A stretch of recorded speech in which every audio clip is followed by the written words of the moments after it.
Então, na noite de hoje, nós vamos fazer uma reflexão do capítulo 18, muitos dos chamados e poucos escolhidos.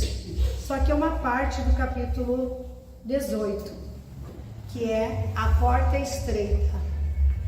Então, eu vou ler o item 5 do Evangelho segundo o Espiritismo.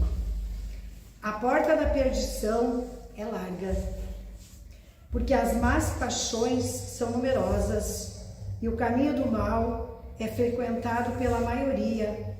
A da salvação é estreita, porque o homem quer transpô-la, deve fazer grandes esforços sobre si, mesmo para vencer as suas más tendências, e poucos a isso se resignam.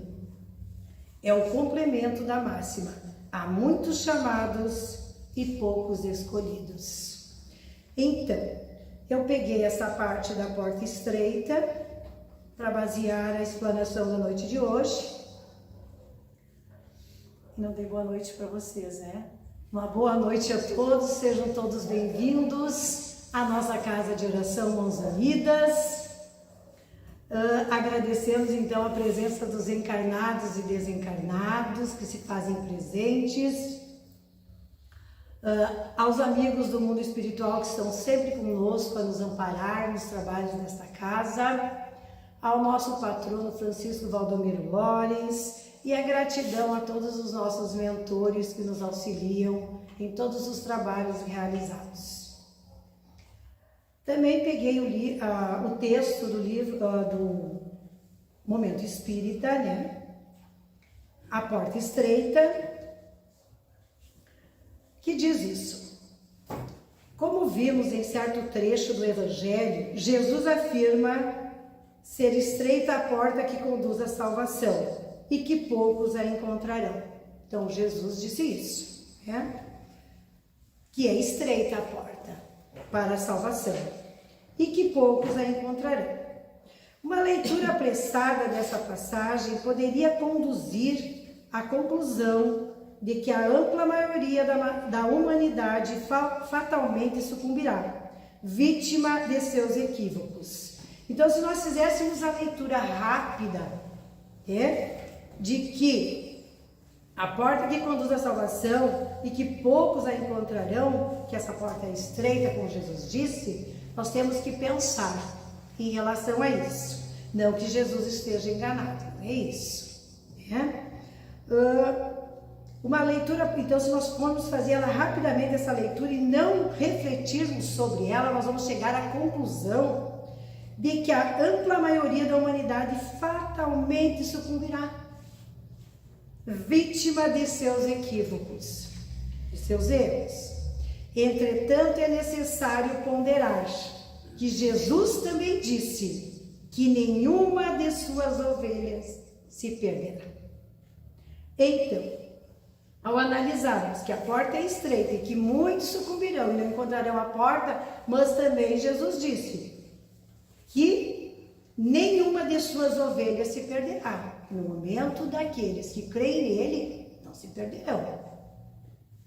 Então, como é que nós vamos entender esta situação de que muitos não vão encontrar a porta, não vão passar a porta estreita, porque é muito difícil, né?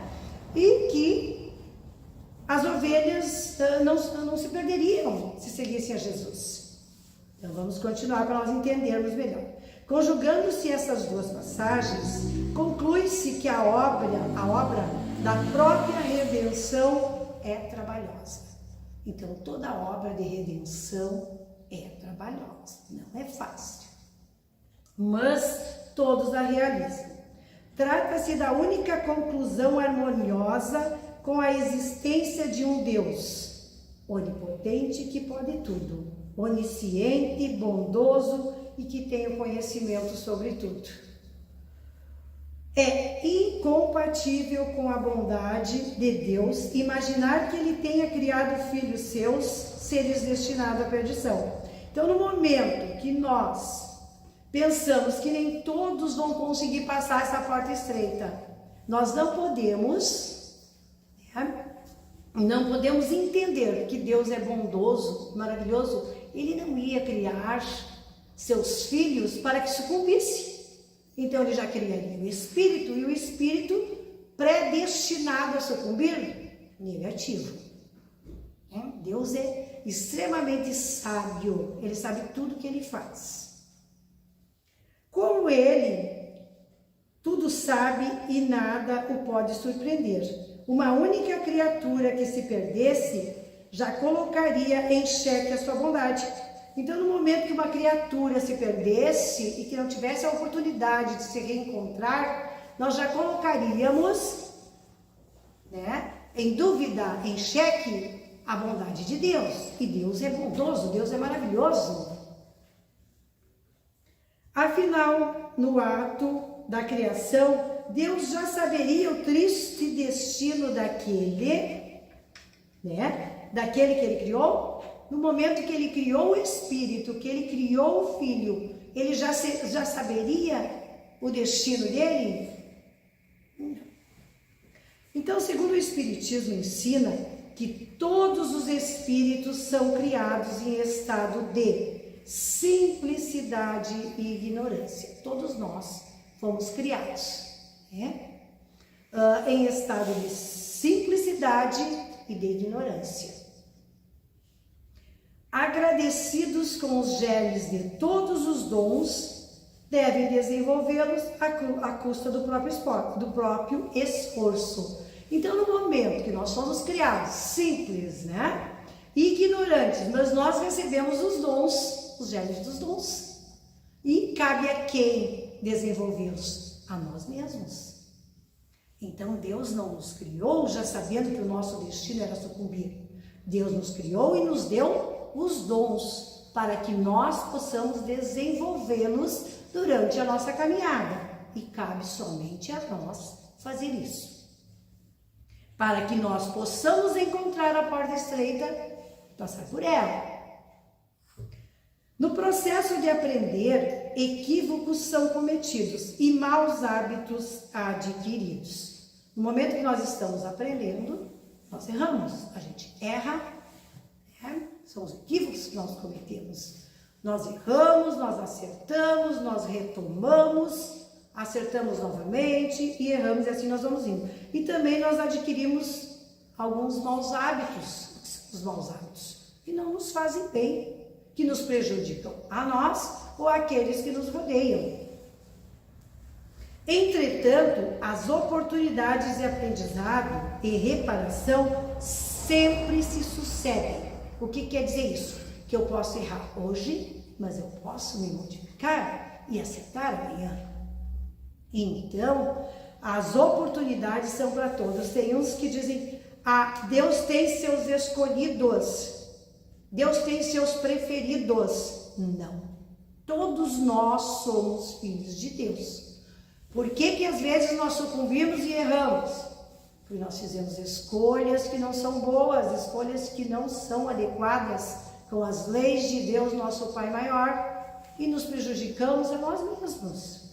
Eu muitas vezes pergunto, mas por que Deus está fazendo isso comigo? Deus não está fazendo isso contigo, é você mesmo que está fazendo usando o livre-arbítrio que recebeu e que não está usando da melhor maneira possível, da melhor maneira para que você tenha felicidade.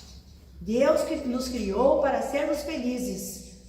Qual é de nós, pai ou mãe, que gosta de ver os filhos sofrendo? Nenhum de nós. Então Deus também não. Deus não nos criou para o sofrimento. Deus nos criou para sermos felizes, nos deu os dons para nós desenvolvermos e também seguirmos, com o livre-arbítrio, com as nossas escolhas. Mas nós sabemos que as nossas escolhas têm consequências, boas ou más, depende das nossas escolhas. Quem se dedica seriamente ao aprendizado, realiza-o em breve tempo.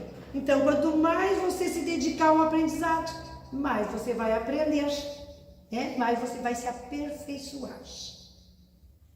Já os recalcitrantes, né, os teimosos, os resistentes, os obstinados, aqueles que pensam que não é bem assim, que duvidam, que não creem, que são espíritos ainda que estão ainda numa caminhada um pouquinho distante do que Deus planejou para nós.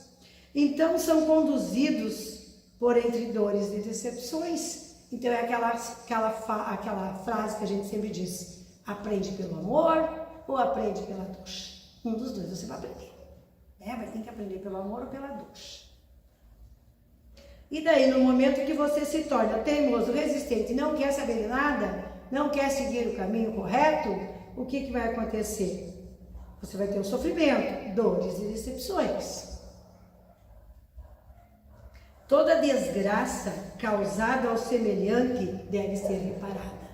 Sempre que eu causar uma desgraça para alguém, para o meu semelhante, para o meu irmão, para o próximo, eu tenho que reparar. Todos nós, né? Temos que reparar isso. Que é a lei do quê? Retorno. Essa lei, ela é perfeita. Não adianta ninguém se esconder, ninguém tentar ludibriá-la, porque não tem jeito. Tudo que nós fizermos para os nossos semelhantes, né, nós vamos ter que reparar. Todos os vícios precisam ser abandonados.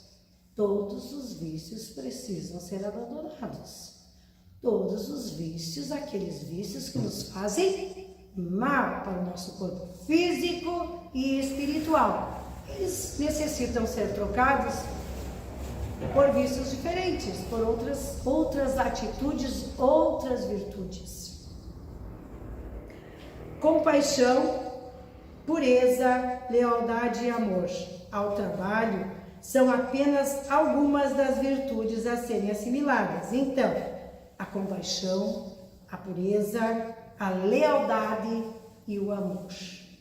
Elas devem, né, ao trabalho, são apenas algumas das virtudes a serem assimiladas na nossa caminhada e assimiladas ao nosso caráter. O processo de sua consolidação e vivência constitui obra dos séculos. Por que diz isso então? O processo de sua consolidação, como é que eu vou consolidar a lealdade, o amor, a compaixão? De hoje para amanhã? Não, não é de hoje para amanhã, né? Constitui obra dos séculos e muita vivência. Ninguém se torna sábio, bondoso, de repente, uma hora para outra, de um dia para o outro. É aos poucos, vigiando e orando a mim mesma. Vigiando principalmente os meus pensamentos, as minhas atitudes, as minhas escolhas. No entanto, sabedoria e bondade são metas impostas por Deus.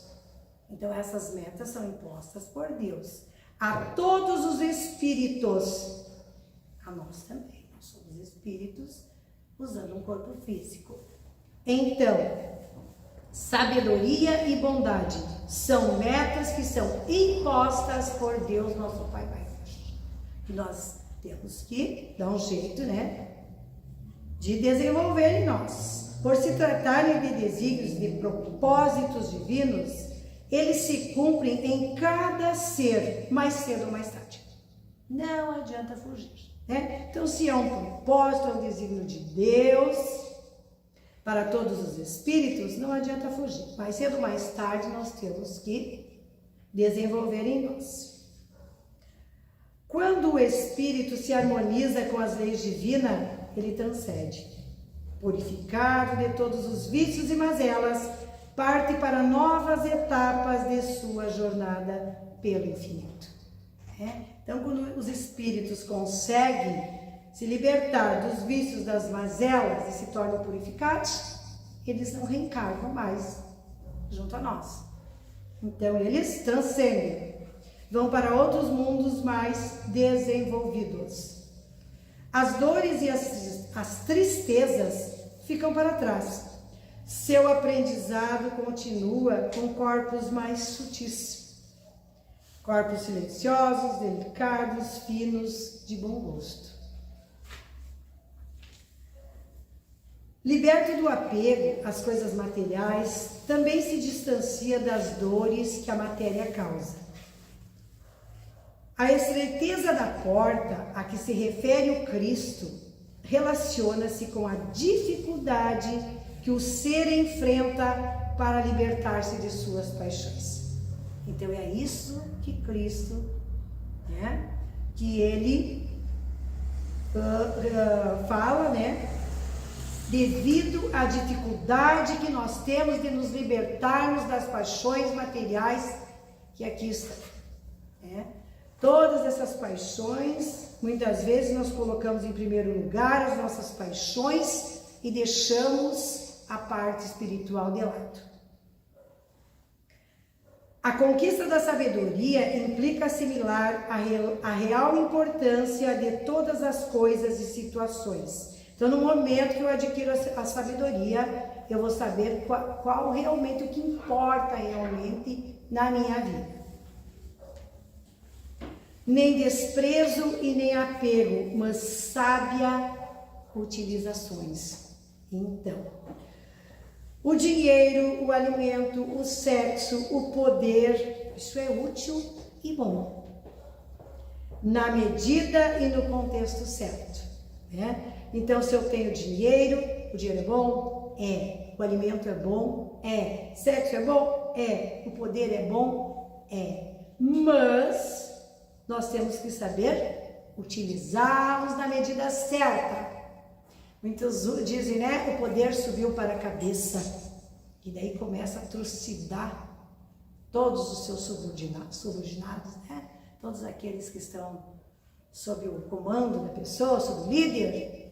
Então nós temos que saber trabalhar. Se eu tenho muito dinheiro, esbanjo dinheiro, coloco dinheiro fora, não ajudo ninguém, não faço bem, então nós temos que usar tudo com sabedoria, Então nós temos na medida certa, no contexto certo.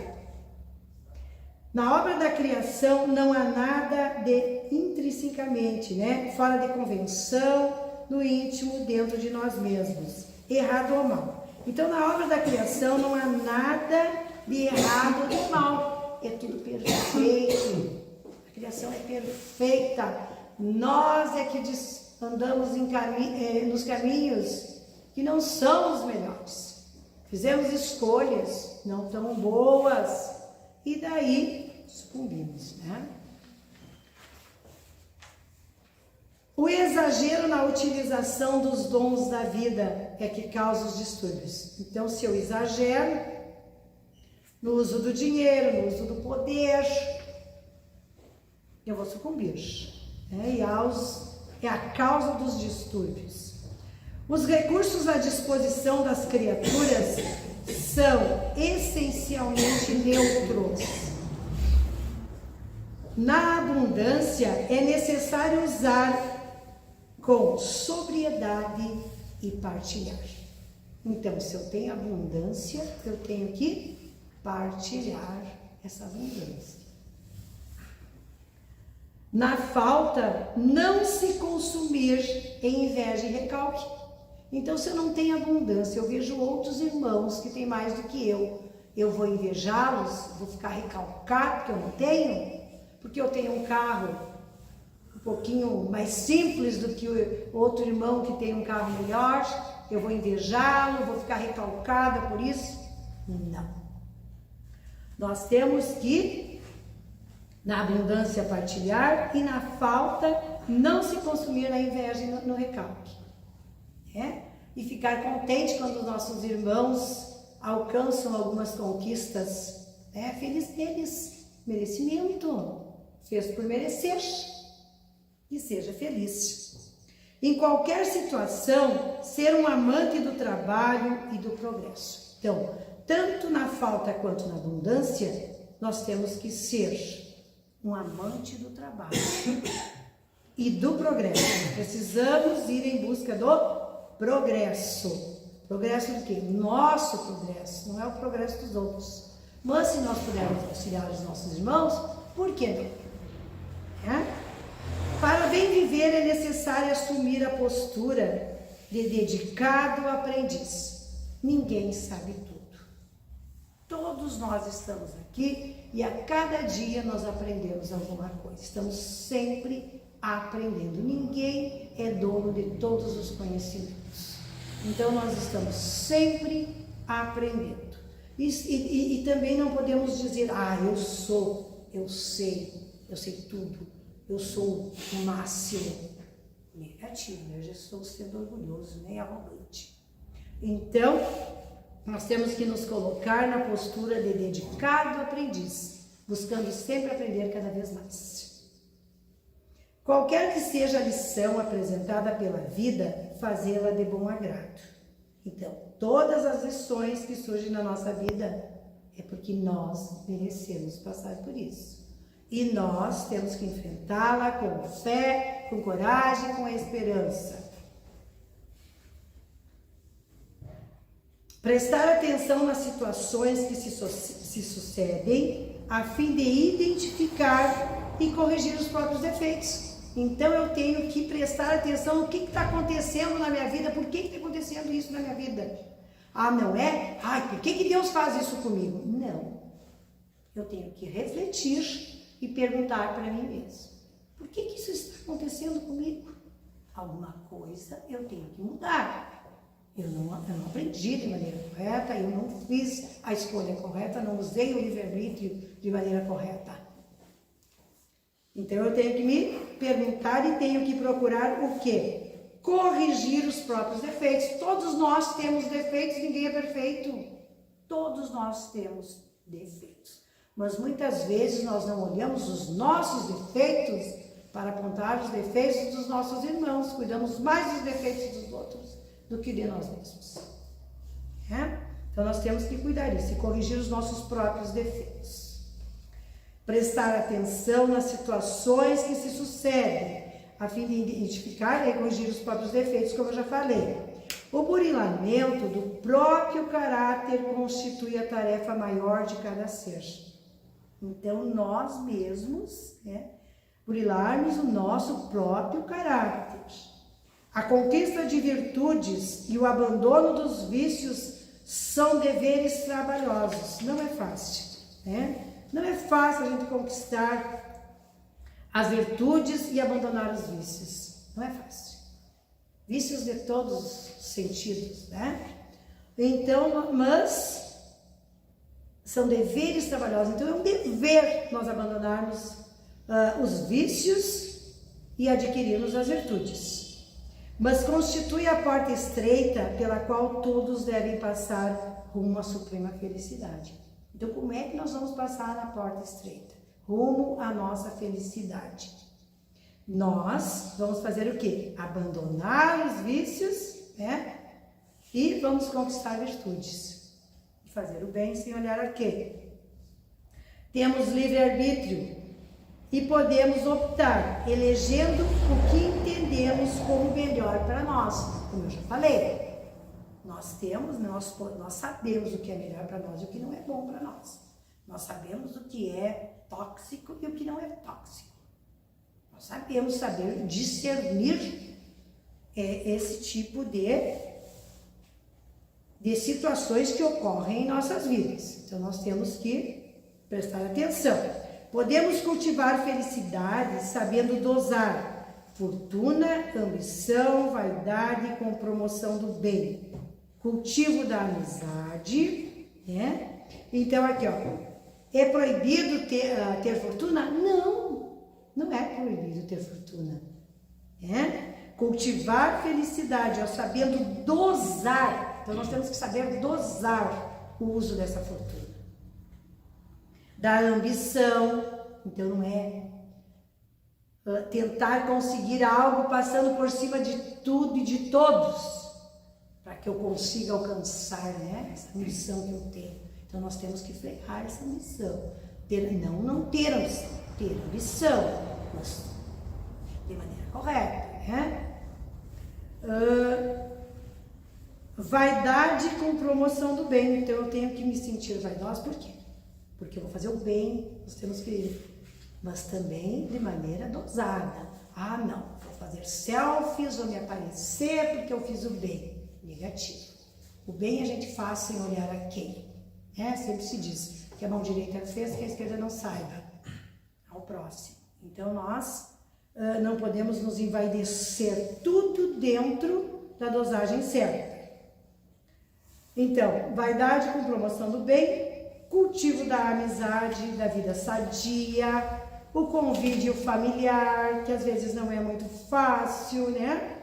Mas nós estamos ali, nascemos ali, neste local, estamos com as pessoas certas, nós é que pedimos e aceitamos quando fizemos o nosso plano reencarnatório. Então nós temos que conviver com os nossos familiares da melhor maneira possível. Claro que tem as diferenças, mas essas diferenças nós temos que tentar saná-las. Tenhamos então sabedoria para escolher o que é melhor para nós. Nós temos essa sabedoria, de escolher o que é melhor para nós, desde que não prejudique ninguém. O sábio de Nazaré, nosso amado Mestre Jesus Cristo, nos convida a entrar pela porta estreita. Então ele nos convida a entrar pela porta estreita. Basta que a gente queira. Basta que a gente faça a nossa parte. Porque a larga é a porta, a porta larga, ela é espaçosa, é mais fácil, bem mais fácil. O caminho que conduz à perdição. Então, Jesus nos convida a entrar pela porta estreita, porque a larga, ela nos conduz ao caminho da perdição. E porque estreita é a porta e apertado o caminho que leva à vida verdadeira.